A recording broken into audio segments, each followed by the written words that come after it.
Oh, you want to hear a story? Papa Nate boy, hit me with a story. Oh, all right. Hello, everybody. Welcome back to the last episode of the Mystery Society for Season 4. I am Nate Doan. This is my friend. So today I'm going to be telling you all, and Taylor, about one of my favorite mysteries, the story of Ettore Majorana.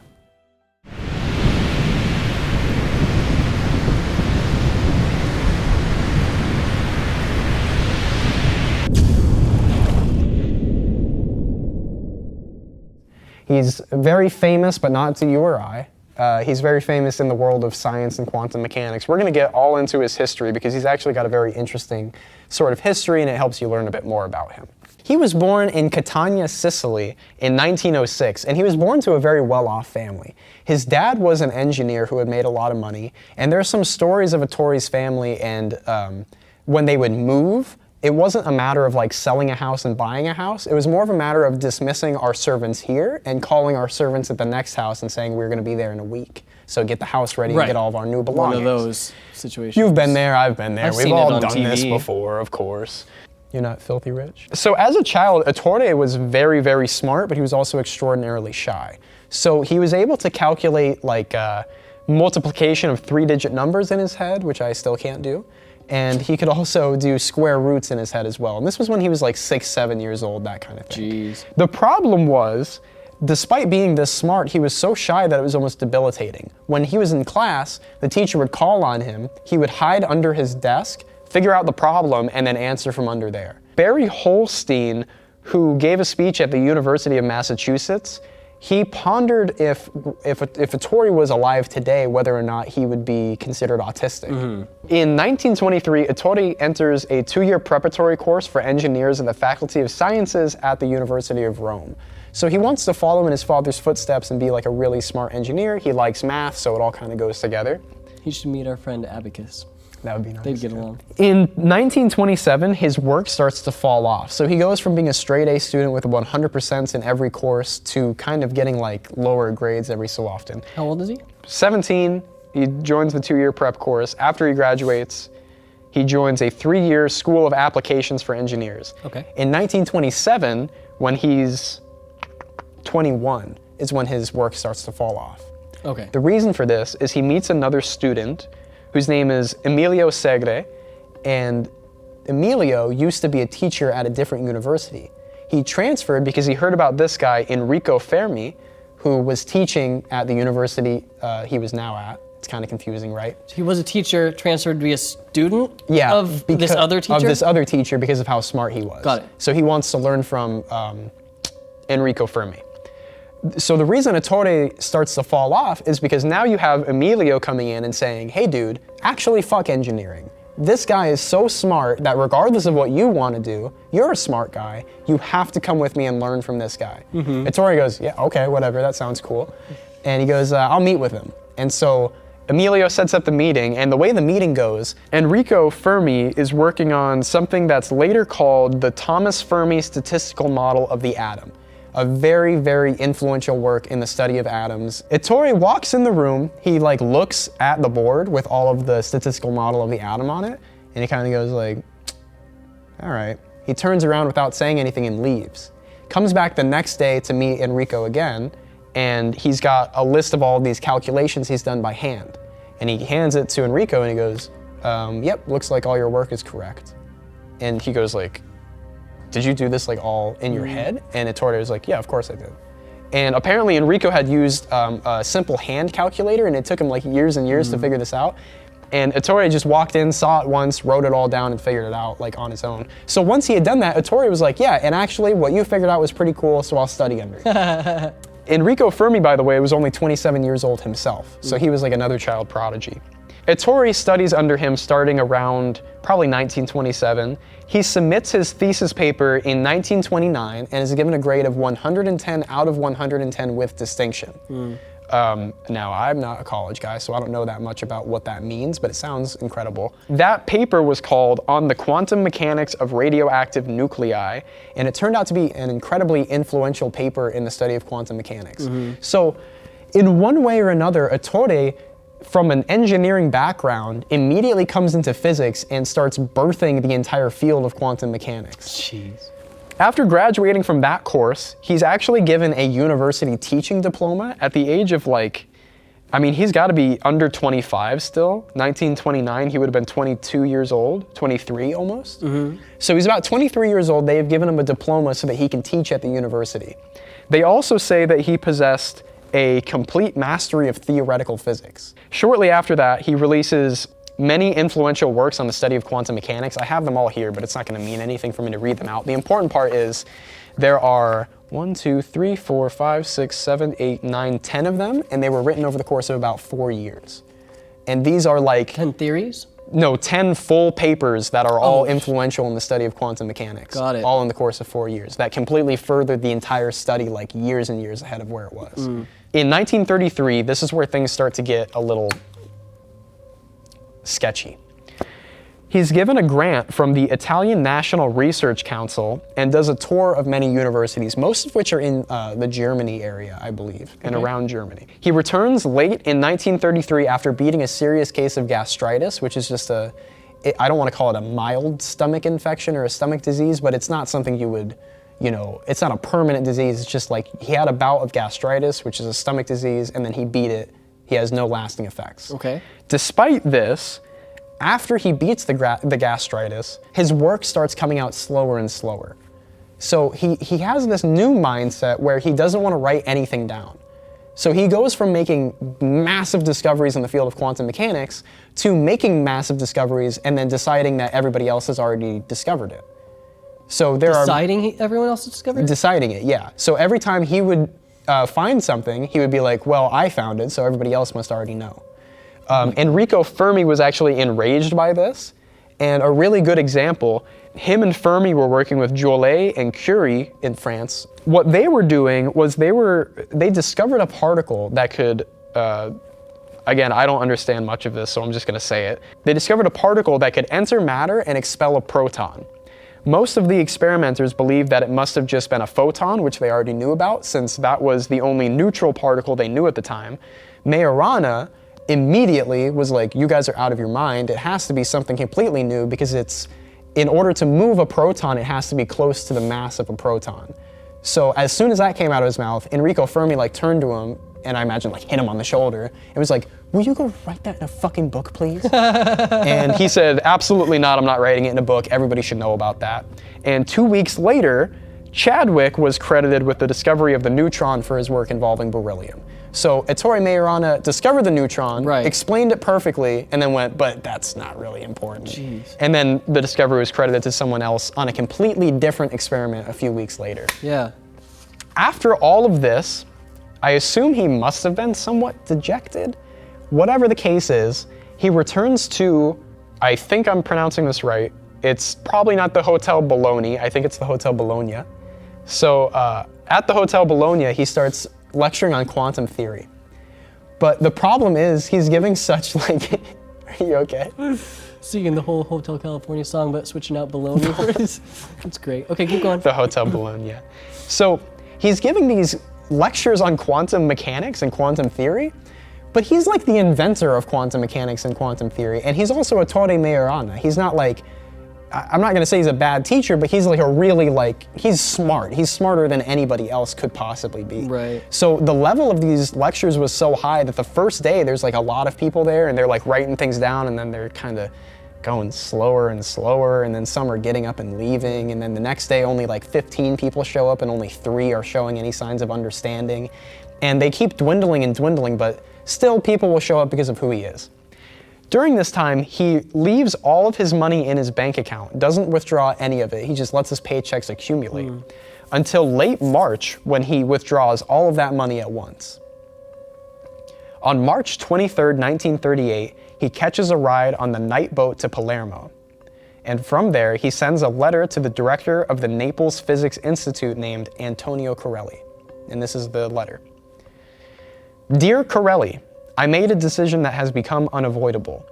There isn't a bit of selfishness in it, but I realize what trouble my sudden disappearance will cause you and the students. For this as well, I beg your forgiveness, but especially for betraying the trust, the sincere friendship, and the sympathy you gave me over the past months. I ask you to remind me to all those I learned to know and appreciate in your institute, especially Sciusci, who was an Italian writer he was friends with. I will keep a fond memory of all of them until at least 11 p.m. tonight, possibly later too. Ettore Majorana. Which I think, if I ever write a suicide note, is absolutely how I'm gonna end it. As soon as that letter posts, he immediately sends a telegraph to Corelli asking him to please God disregard my previous note. Wait, hold up. Don't read that, don't read that. Hey, do not open that letter. Just toss it. I was just joking. The next day, Corelli gets another note from Ettore. And that note reads, March 26, 1938. Dear Corelli, I hope you got my telegram and my letter at the same time. Which is funny, but then he goes on to say, the sea rejected me, and I'll be back tomorrow at the Hotel Bologna, traveling perhaps with this letter. However, I have the intention of giving up teaching. Don't think I'm like an Ibsen heroine, because the case is different. I'm at your disposal for further details, Ettore Majorana. I don't know what Ibsen heroine means. Was that two words? 2 words, I-B-S-E-N, and then heroine, like a female hero. So I don't know what Ibsen means. I guess I could have looked it up on the dictionary, but maybe that's just some like Latin phrase or something. Yeah, I think it's got to be a reference to something. Corelli, of course, after getting both of these and the telegram and everything, is majorly concerned. So he immediately reaches out to Ettore's family, and they send his brother to Naples to figure out what's going on. In Naples, Ettore's brother learns that he traveled back to Naples from Palermo on the steamer the night of the 25th. He shared a compartment with Professor Michele Strazzeri of the University of Palermo, but after that there was no trace of him, which means that there was no trace of him getting off of the boat. They knew he was on the boat, they knew that he shared a cabin with this person, but nobody saw him get off the boat. On the 25th? Yeah. But the second letter was dated the 26th? Yep. Yeah. And after that, there was absolutely no trace of him. His family puts out a reward of 30,000 lire for his safe return, but nothing comes of that. His peers at the university write letters to Benito Mussolini asking him to begin a search with the government police for Ettore. And I believe this is from Corelli himself. He writes, I have no hesitation to state to you, and I am not saying this as a hyperbolic statement, that of all Italian and foreign scholars that I have had the opportunity to meet, Majorana is among all of them the one that is most struck with for his deep brilliance. Mussolini begins a police search but finds no trace. That is it as far as evidence goes, but I do have a lot of theories about this. Okay. Since his disappearance, there's been wild speculation in almost every direction, but they're all backed up by something. Sicilian writer Leonardo Sciascia, who was mentioned as Sciusci in the first letter, he says especially Sciusci, I'll keep a fond memory and all of that, who was steadfast convinced that Ettore saw the power of the nuclei to be used as the atomic bomb in the 40s. And he refused to work on that project, so he wanted to escape completely cleanly and go somewhere else. And in fact, most of his peers, including Fermi, and you may have heard of Oppenheimer, all of those guys end up on the Manhattan Project. Yeah. And they spend a lot of time talking to each other about, they'll get stumped and they'll say like, man, I wish Ettore was here. And they'll say like, this is one for Ettore. And the leaders of the Manhattan Project overheard this and were like, well, let's go get him, where is he? And then they're just met with the story of his disappearance. So I thought that was interesting. His family also mentioned he was a man of devout faith. They believed that he went to a monastery to live. And there were local rumors of a man going to a monastery, asking to be admitted for a short time, like a year or two, and being turned away as you have to make a long-term commitment. But his bishop did confirm that Ettore came to him experiencing mystical crises, but believed suicide at sea could be ruled out based on their discussions. Suicide at sea is the leading theory, as Ettore also left a note for his family back at the hotel that read, I have only one wish, do not wear black. If you must conform to custom, just wear some emblem of mourning, but not for more than 3 days. After that, remember me in your hearts if you can, and forgive me. Some also believe that he took up a life as a beggar in Naples. Some people have reported another local legend that there's a homeless man helping kids out with their math homework, so they just thought it was him. Sciascia believed that if he did not get away, that he may have been killed by Nazi or Russian agents in order to stop him from ever working on a nuclear bomb. this is the craziest nonsense I've ever heard in my life, because you're telling me that Majorana is the only person who could have predicted the nuclear bomb, but now you're telling me that governments know about it too, they knew he was going to work on it and who he was, and then send people to go kill him. Yeah, there was nothing tying his research to weapons of mass destruction No, yet. There's of no course reason not. to go after No, it's insane. a physicist. Yeah, I believe that if anybody knew about it at the time, it would have been Ettore, only him. Not normal people, not even his peers. No. Here's the biggest theory though. You can believe what you will, because I believe, right, that he got away, but this is hard to argue with. Some reported that when he fled the ship, he went to South America. There were rumors of a hotel in South America where a Majorana had checked in. When the Italian police got to South America, they checked the logbooks for the hotel, and that page was ripped out. In 2008, like 80, 90 years after all of this happened, a man comes forward on TV with a photo of him and another man who went by the name Mr. Beanie. Mr. Beanie was described as remarkably shy and avoided having his photo taken like the plague, except for this one time in the photo, because he was desperate for 150 bolivars, and the man who took the photo, or was in the photo, was like, well then yeah, okay, I'll give you that if you take a photo with me. He didn't even know who this guy was, but after he took the photo, he went to his friend and showed him a photo. He's like, I got a photo with that weird guy.